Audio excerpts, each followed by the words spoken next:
Okay, chess kids, so it breaks down like this. There's this 13-year-old chess phenom named Alice Lee, who's an international master. And there's also this book called Alice in Wonderland, where I think in the sequel, Alice goes back and time travels. Now, could the chess player Alice Lee actually time travel like in the book?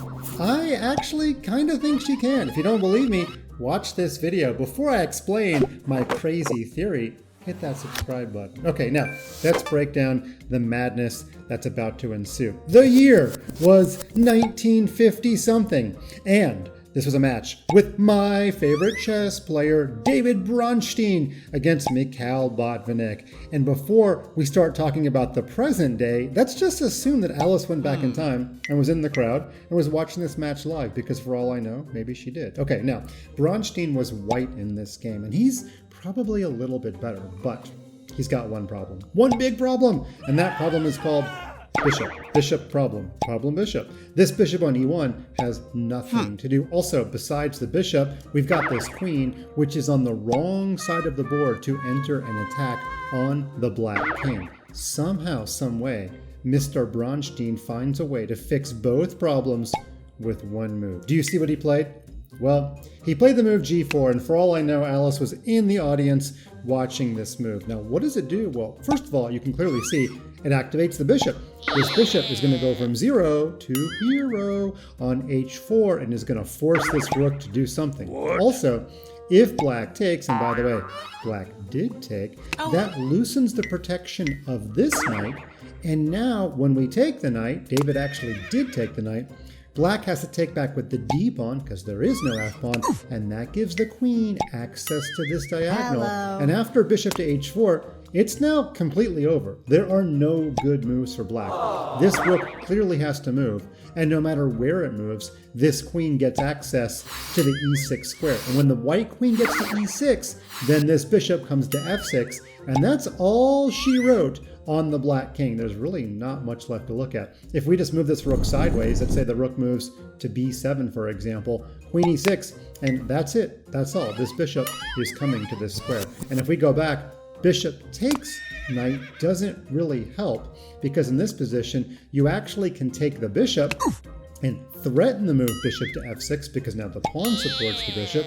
And by the way, rook takes would not help anything, because this long diagonal is totally lost for black. Black can't really even save the rook. If black tries a move like queen to d6, well then we just simply put pp on the pp, my favorite expression, and there's no way that black can survive this position. Okay, there's a little more to look at, but just going back to the key idea, g4 as a pawn sacrifice to activate pieces is the key idea that won the game. Now, Alice time travels back to the future, which is actually the present day, and actually she was playing board 1 at the Women's World Team Championships. Yeah, imagine that, 13 years old and already playing the top board for USA.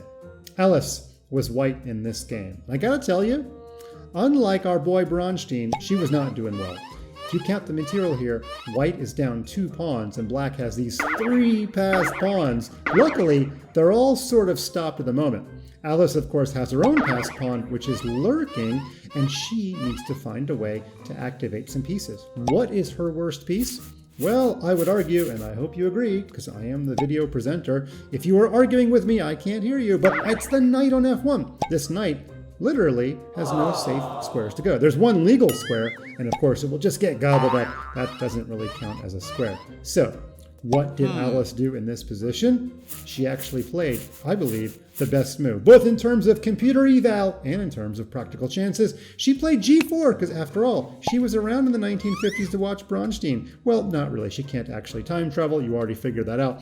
But g4, what does that do? Well, if the knight takes, that loosens the protection of this knight.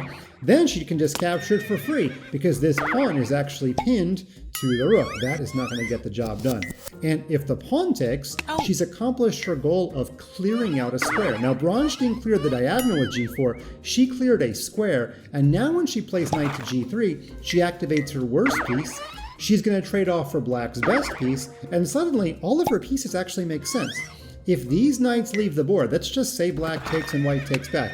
White now has 3 attackers on this pawn. This pawn is now not defended. White has this idea of e4 putting pp on the pp. White still has this A-pawn that's going to come forward that Black has to worry about. I think Black is probably still winning with best play, but clearly White at least has some chances here. There are some practical ideas that White can go for, targeting a lot of Black's pawns. So I thought that was a brilliant pawn sacrifice. I'm not going to show you the entire rest of the game because there was about, 37 more moves, but she managed to go on and make a draw from a completely lost position. That just goes to show you, once again, active defense is much harder to deal with than if she had just played passively. So, Alice, you are the new David Bronstein, and can you teach me how to time travel?